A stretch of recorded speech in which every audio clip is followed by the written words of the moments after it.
keep showing up for these talks, even if they're very basic, like this next talk is going to be. Thank you so much.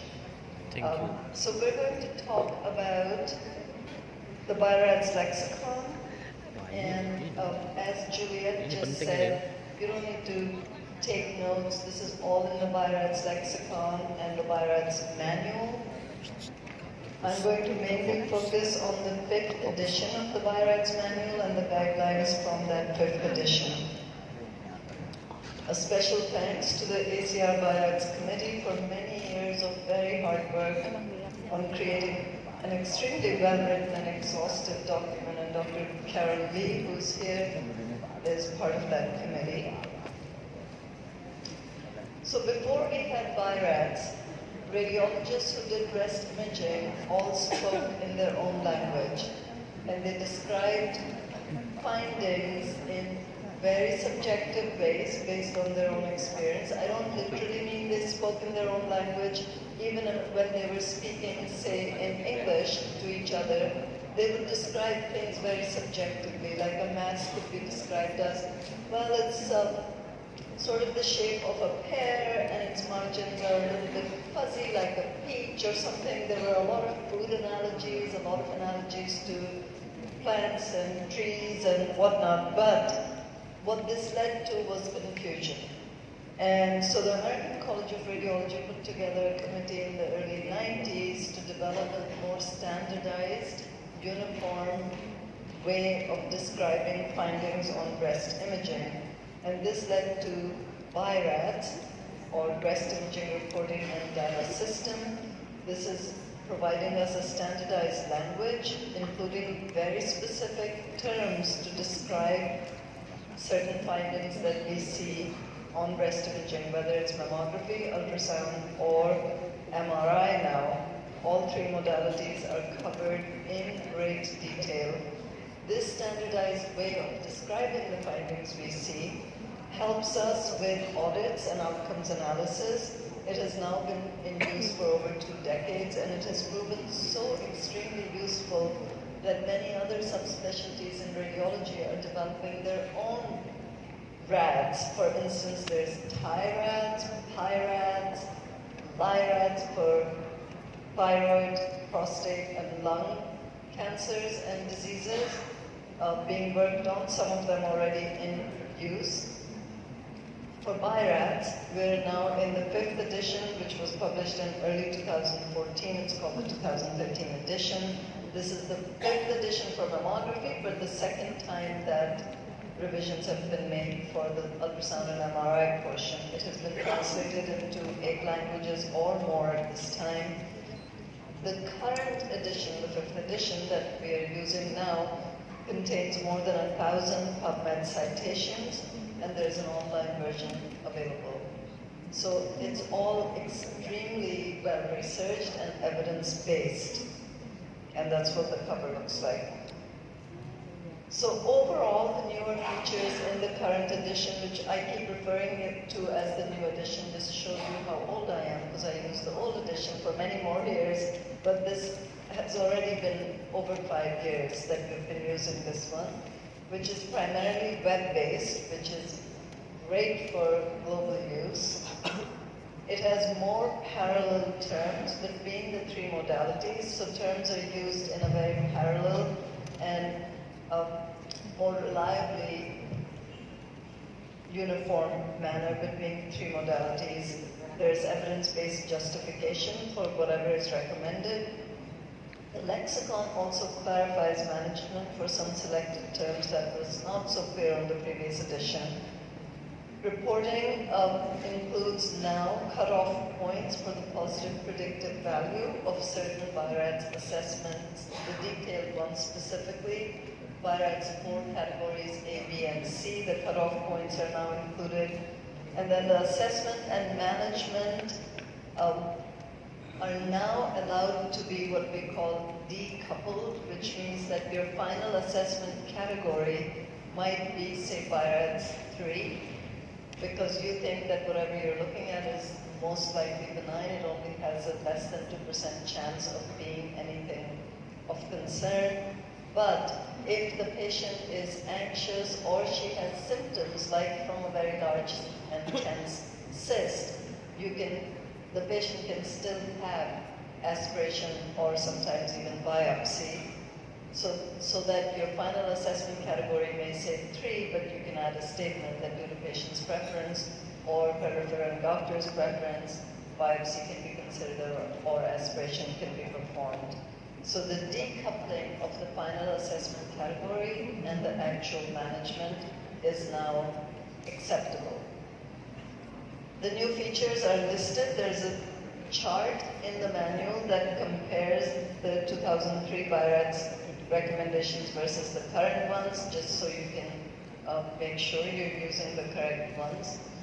So I will spend a little bit of time talking about mammographic tissue density assessment and the guidelines based on the Birads 4th edition versus 5th edition, because on a day-to-day basis, this is probably the most significant change in the Birads guidelines for us breast imagers. So the previous edition allowed us or suggested that we look at the total volume of breast tissue, the fibroglandular tissue within the total volume of the breast, and we used percentile quarters or quartiles. So if a patient's mammogram showed up to 25% dense fibroglandular tissue within the volume of her breast, that would be entirely fatty, or almost entirely fatty. And then the 25 to 50, 50 to 75, 75 to 100% were the increasing density categories. They were numbered, density 1, category 1, 2, 3, and 4, going from almost entirely fatty to scattered fibroglandular densities to heterogeneously dense to extremely dense. So those have been changed. And the big change is to not use the percent quartiles, but instead use the overall appearance and how much masking there is based on the tissue density. So even if you have a clump of tissue that is heterogeneously dense, say in the retroareolar region, which is fairly common, which happens in many cases, you can call, even if it's just a small clump that takes up only, say, 10 to 15 or 20% of the total volume of the breast, you can still call that heterogeneously dense because that tissue is obscuring potential small masses in that area, right? So masking is taken into effect, and then the other thing that's taken into consideration very importantly under the current guidelines is the complexity of the texture of your mammographic appearance.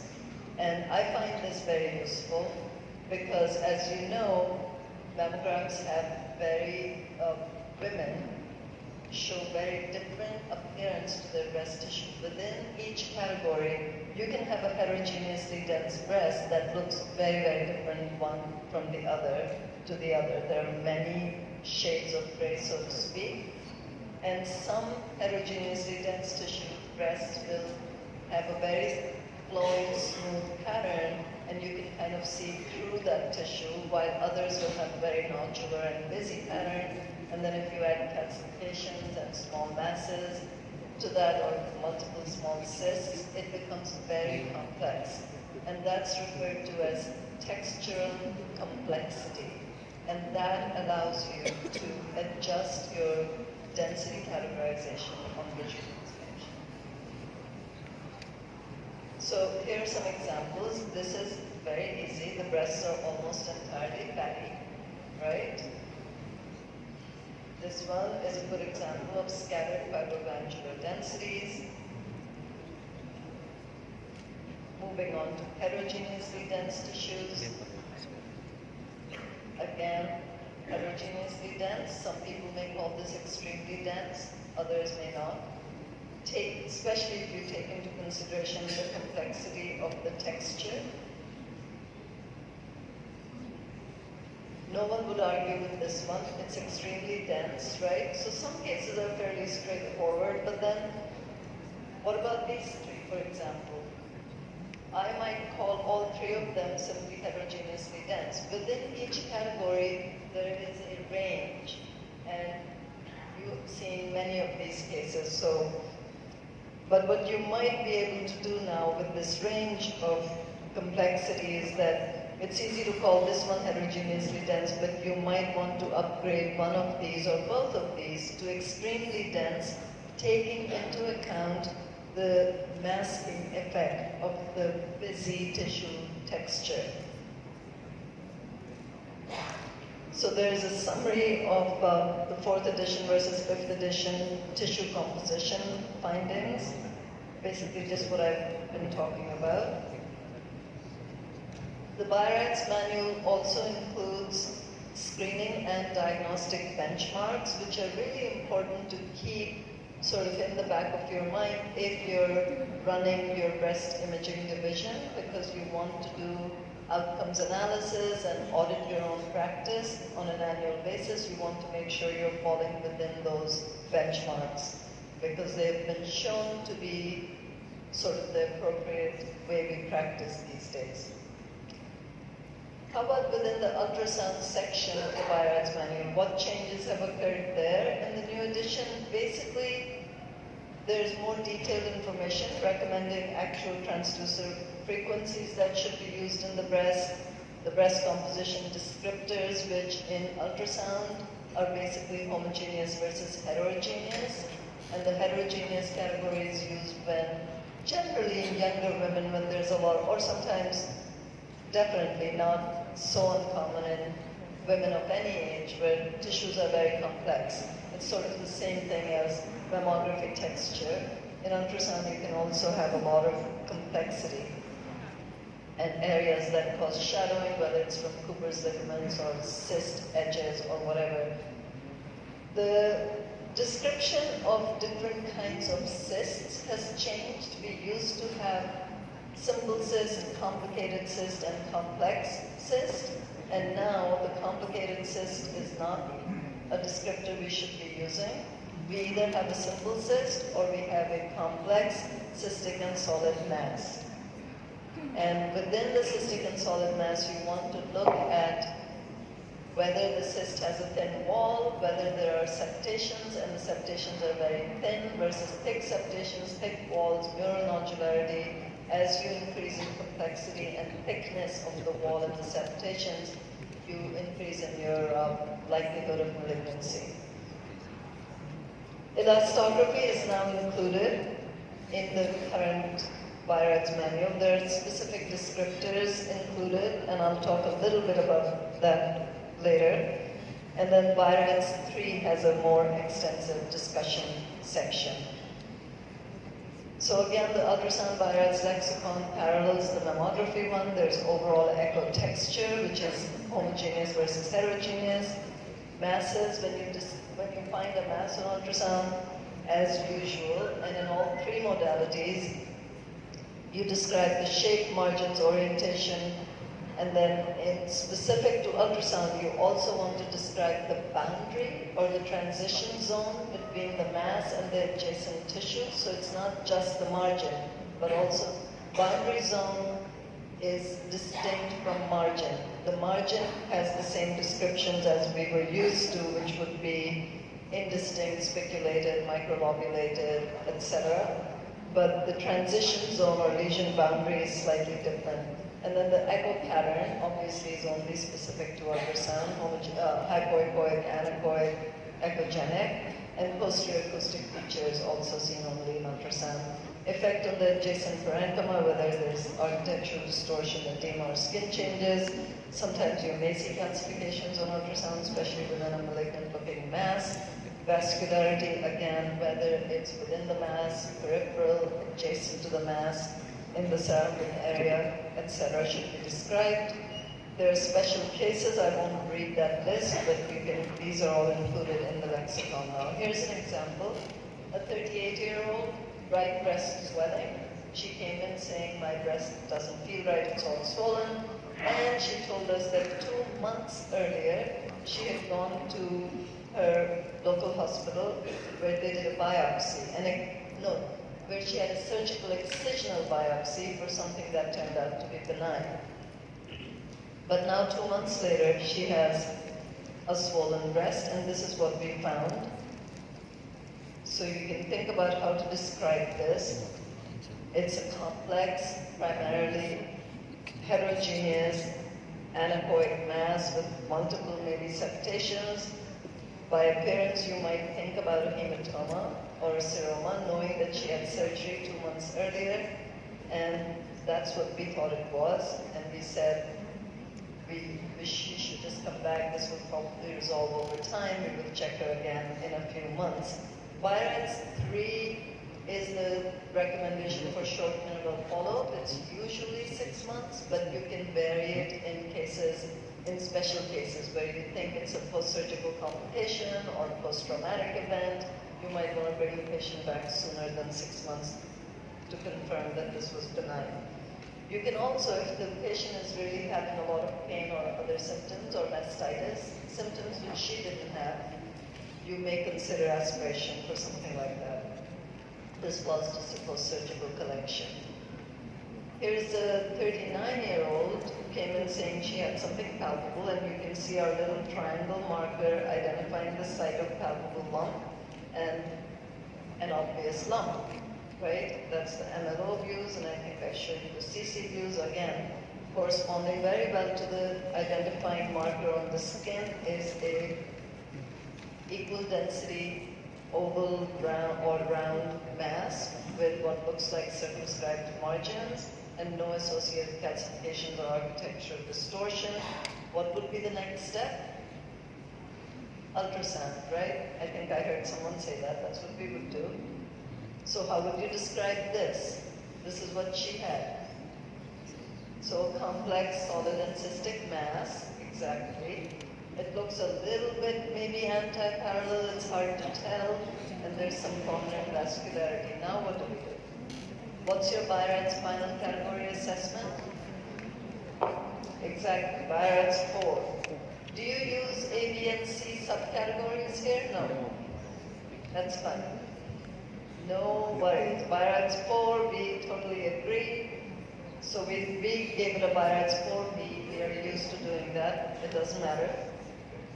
Complex cystic solid mass, our differential diagnosis was maybe it's endocystic papillary carcinoma, maybe it's metastasis, phyllodes, sarcoma, you think of everything. Certainly primary breast cancer and invasive bladder cancer can look like that. This turned out to be malignant spindle cell neoplasm. So we had to send her to surgery, and it was a phyllodes tumor, markedly cellular with high-grade pleomorphism, which means a malignant phyllodes.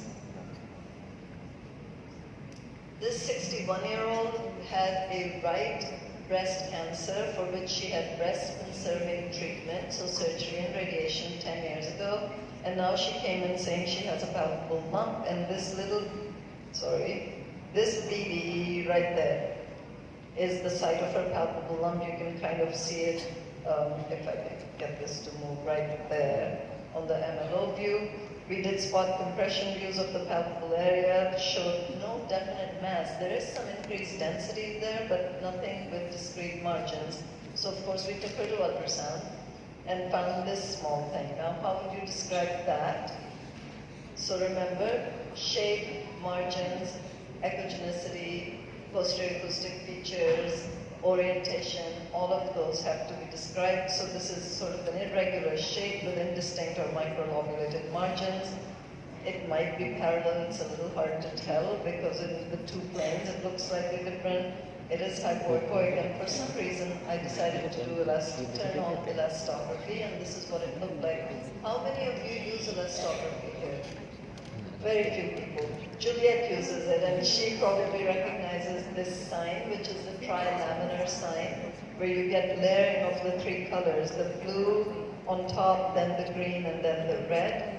This is typical of a fluid-containing structure. So I was surprised to see that. I did not expect that at all. And then I didn't really believe it either. And I thought, okay, I still have to put a needle in this, obviously. So we put a needle in it. We called it Birads 4B, despite that elastography, and we aspirated a little bit of cyst fluid, but you can see that my needle is right in it. There's the tip of the needle, and then I turned the transducer orthogonally 90 degrees to show, because it was about a 7 to 8 millimeter mass, I wanted to make sure that my needle was indeed within it and not just adjacent to it.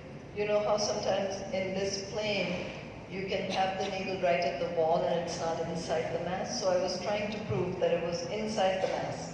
Anyway, took out like a drop of fluid, but still there was a little bit of soft tissue left. So I decided to core biopsy it. And what we got was cyst with adjacent granulation tissue with acute and chronic inflammation consistent with cyst rupture. So what do you do now? This patient has a personal history of treated breast cancer. Now I get a suspicious looking mass by ultrasound, called it a Birads 4B, and I have a benign result. Concordant or discordant? Discordant, right? I was worried about her. She's 62 years old, you know?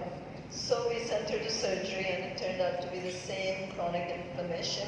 She was a lucky woman, so no worries. So the lexicon descriptors in the manual now for elastography basically are very broad and general. They talk about firm versus soft lesions, and they particularly make a statement that inclusion of elastography in the Birads manual does not mean that they're condoning or encouraging or suggesting that everybody should be using elastography. It's a difficult thing to do, it's time consuming, it's even more subjective. Grayscale ultrasound.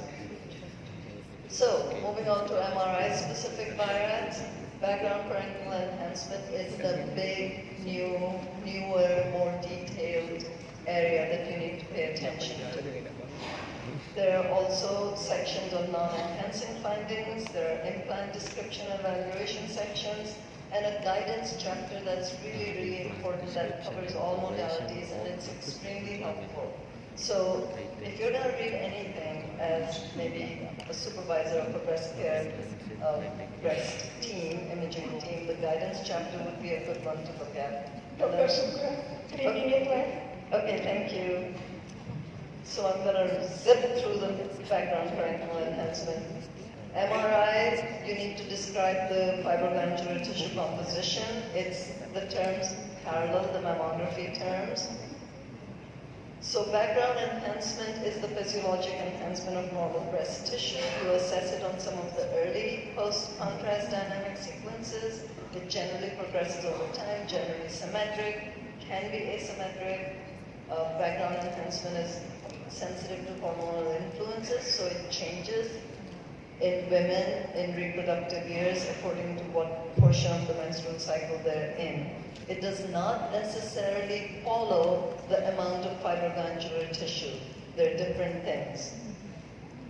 The reason background parenchymal enhancement is important, I'm going to skip this little study, is that it can mimic non-mass enhancement, which is an important finding on breast MRI. So it's the descriptors for background parenchymal enhancement are the 4 M's, minimal, mild, moderate, and marked.